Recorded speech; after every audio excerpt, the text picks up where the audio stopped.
오늘도 이신근 TV에 오신 여러분을 뜨겁게 환영합니다. 반갑고요. 고맙습니다. 시사톡톡 49번째입니다. 제목은 침몰하는 교회. 무엇을 회개해야 할까? 한국성결신문이 지난 6월 25일자 신문에 이와 같은 기사를 보도했습니다.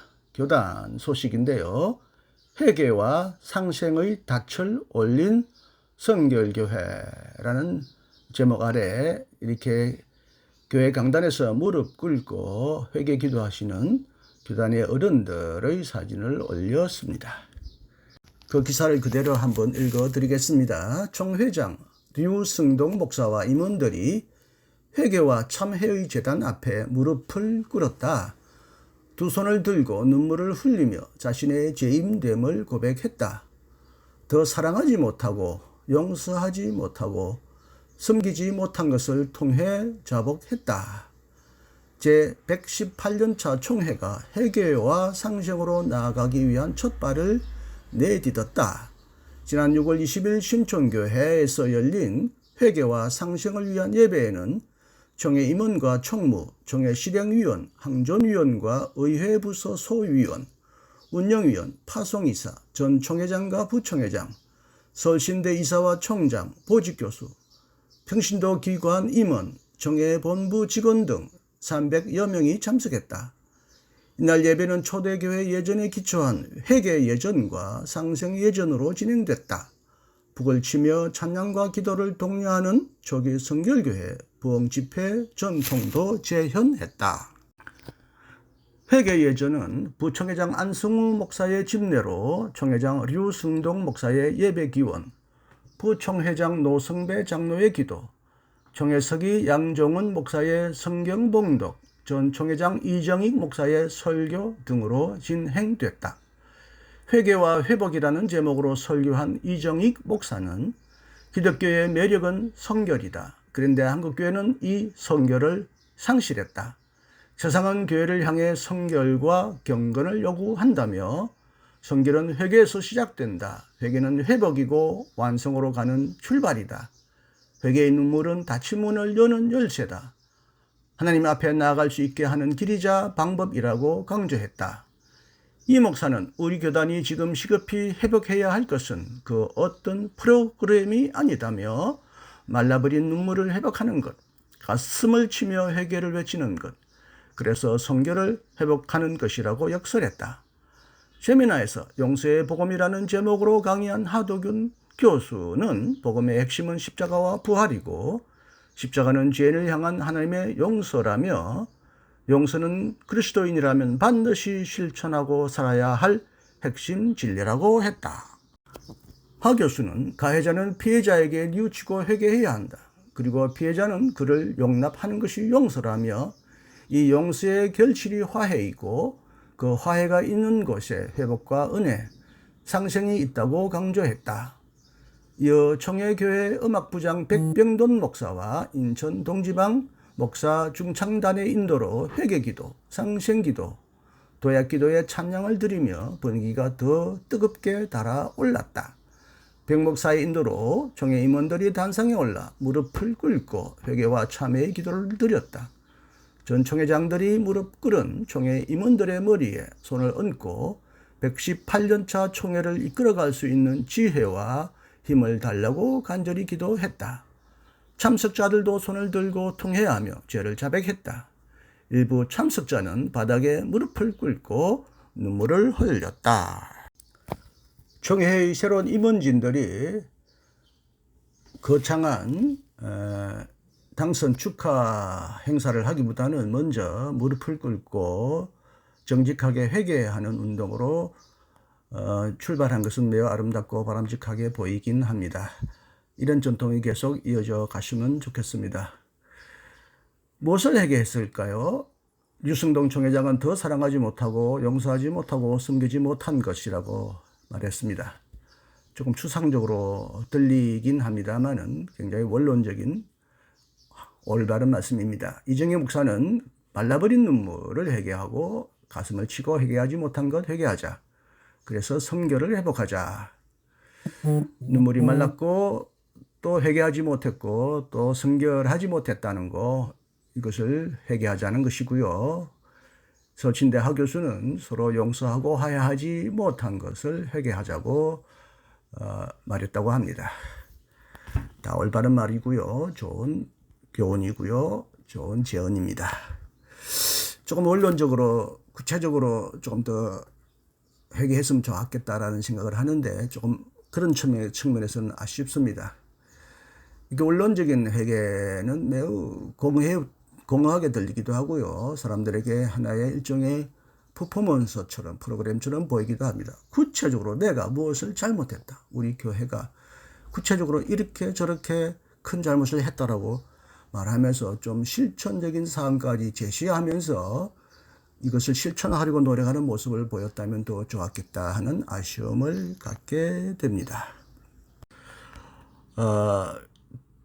평생을 교회에 소속되어서 교회를 위하여 봉사하고 지금까지 섬겼던 저는 한국교회의 문제, 한국성결교회의 문제가 구체적으로 무엇인지를 아주 뼈저리게 경험하고 이런 것들을 회개해야 한다고 봅니다. 이런 것이 없이는 한국교회와 한국성결교회가 새롭게 출발할 수 없다고 봅니다. 구체적으로 말씀드리면 첫째는 남성 부자 어른 지배 구조를 철폐하고 이것을 뒤바꿔야 합니다.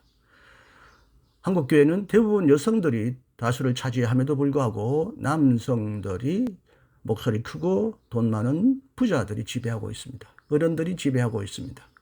거기에는 어린이, 약자, 청년들이 참여할 공간이 거의 없습니다. 교회 내부에도 교회의 중요한 결정을 할 때마다 과연 교회의 약한 자, 어린 자, 청년들, 힘없는 자들의 여론을 충분히 반영하고 있습니까? 총회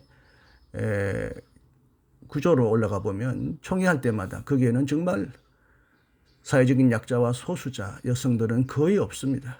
큰 교회 목사들이 큰 교회를 업고 크게 위세를 발휘하면서 교단의 중요한 사안을 결정합니다.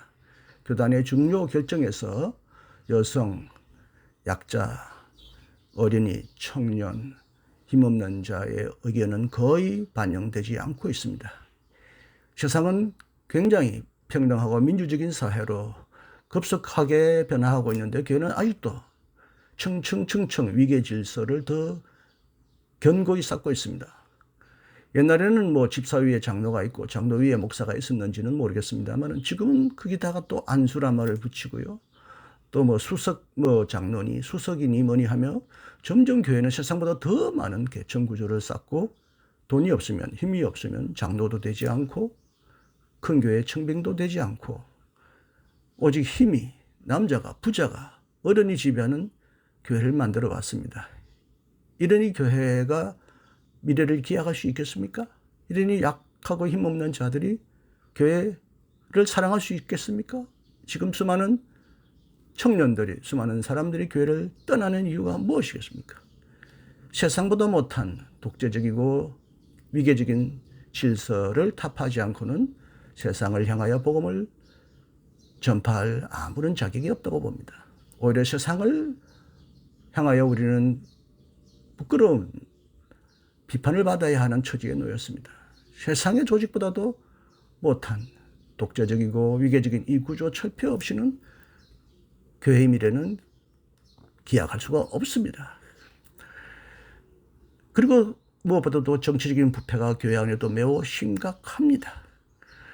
임원선거, 총회선거, 제가 몸담고 있었던 교수 사회도 온통 서로 브로커 집단들이 설치면서 자리와 재정을 독차지하면서 교회를 아주 부패와 좌절의 어두운 끈아풀 사회로 만들어가고 있습니다. 기도하고 전도하고 사랑해야 될 교회를 온통 이익을 밝히고 자리를 밝히는 사람들의 강도의 소굴과 같은 그런 집단으로 만든 이 우리 한국교회, 성결교회를 심각하게 개혁하지 않고는 우리 교회의 미래는 결코 밝지 않다고 봅니다. 회개해야 합니다. 이 부분을 가장 먼저 시급하게 회개하지 않고는 교회의 미래는 전혀 기대할 수가 없습니다. 앞부분에는 주로 정치적인 역학관계를 말씀드렸다면 두 번째는 경제적인 관계입니다. 경제적인 상황입니다. 교회도 대형 교회와 작은 교회의 격차가 날로 심하게 커지고 있고요. 교회 안에도 부자와 가난한 자의 차이도 점점점 커지고 있습니다. 그리고 부자의 목소리만 커지고 있습니다. 교회 안에는 약자, 빈자, 청년들, 어린이들이 철저히 소외되고 있습니다. 교회의 들러리 역할만 하고 있습니다. 교회의 신부름꾼 역할만 하고 있습니다. 평등한 사람으로서, 평등한 교인으로서 최소한도 교인이라면 모든 교회의 일에 함께 의논하고 참여할 수 있는 기회가 봉쇄된 채 오직 돈 많은 자들, 힘 있는 자들이 설치는 공간이 되었습니다. 가난한 자들의, 교인들의 그 고통, 청년들의 실업 문제, 이런 것들에 대하여 이단만큼 깊이 고민하고 그들과 함께 고민을 나누고 해결하려고 몸부림치지 않습니다. 교회는 세상 사람들보다 더 약자, 청년들을 배제하고 소외하고 있는 것이 현실이 아닙니까? 교회 안에서조차도 교회 재정을 이런 측면에서 더 많은 사람들과 공유하고 나누려고 하는 노력을 하지 않고 대형교회는 더 대형화되고 부자는 더 부자가 되는 교회를 조장한다면 교회는 더 이상 희망이 없다고 봅니다. 이와 유사한 현상으로서 교회는 그야말로 만몬이 숭배되는 공간이 되었습니다. 말로는 하나님을 섬긴다, 이웃을 사랑한다고 하지만 대형교회가 총회의 전체 여론을 좌우하고 신학대학의 인사와 행정을 좌우하고 부자, 돈 많이 낸 그리스도인만이, 교회인만이 교회에서 큰소리치는 사회를 만들었습니다. 가난한 자들이 장로가 되고 가난한 자들이 총회장 되는 것을 본 적이 없습니다. 세상의 국회는 그렇지 않습니다.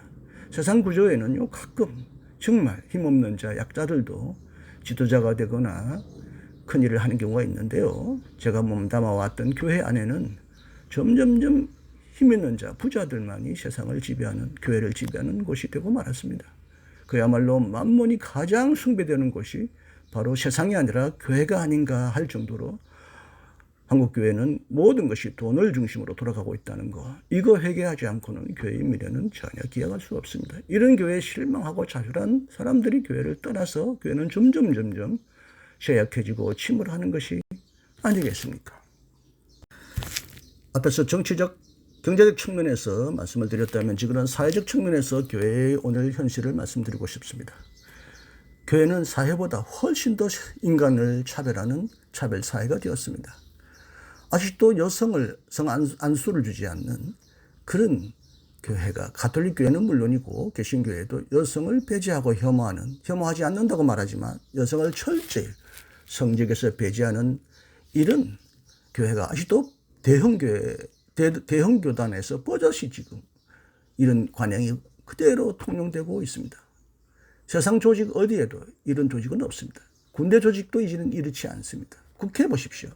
약자, 장애자, 수많은 사람들이 여러 가지 형태로 국회에 참여하고 있는데 교회 안에는 여성이 목사, 총회장, 총장이 될 수 있는 길이 거의 차단된 교회가 대부분입니다.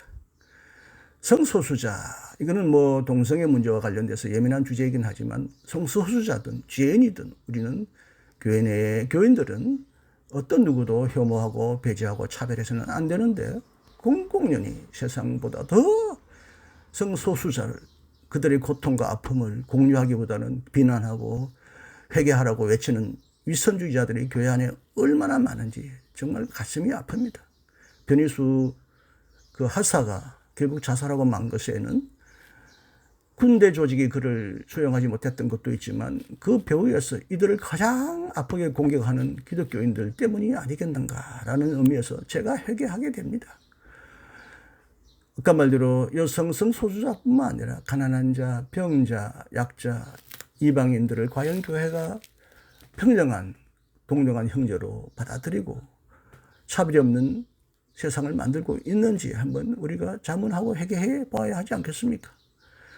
특히 교회는 점점점 세상과 달리 권위적이고 권위주의적이고 배타주의적인 경직된 집단으로 만들어 변질되고 있습니다. 교회는 타종교를 향하여 아주 비난하고 정죄하고 타종교를 정복주의적인 관점에서 핵심주의적인 관점에서 타종교를 바라보면서 그렇게 비난하고 있습니다.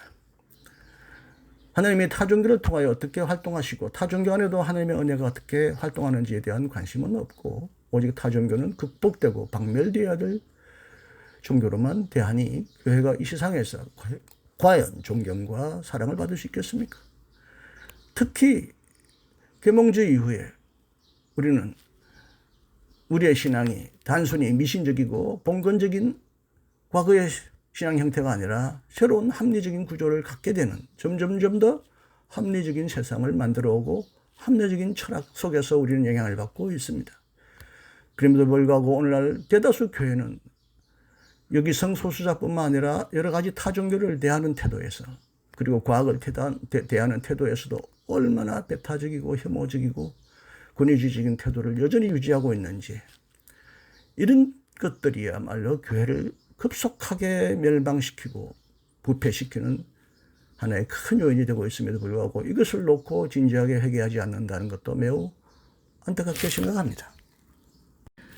차제에 매우 의미심장한 현상, 설문조사가 하나 페이스북을 통해서 발견되어서 여러분에게 소개합니다. 캐나다가 최근에 공공생활 속에서 각 종교가 캐나다 사회에 어떤 영향을 미치는지 유익한가, 유해한가, 효과 없는가 이런 것을 조사했다고 합니다. 위에 파란 색깔은 유익하다는 것이고 빨간 색깔은 별로 효과가 없다. 뭐 도움도 안 되고 유익도 안 되고 유해도 되지 않는다. 그냥 있으나마나하다는 것이고 여기 분홍 색깔은 아주 해롭다는 것입니다. 여기 보면 제일 해로운 종교로서 이슬람, 그 다음에 복음주의 기독교, 그 다음에 캐톨릭으로 나온다는 것은 참으로 놀랍고 충격적입니다.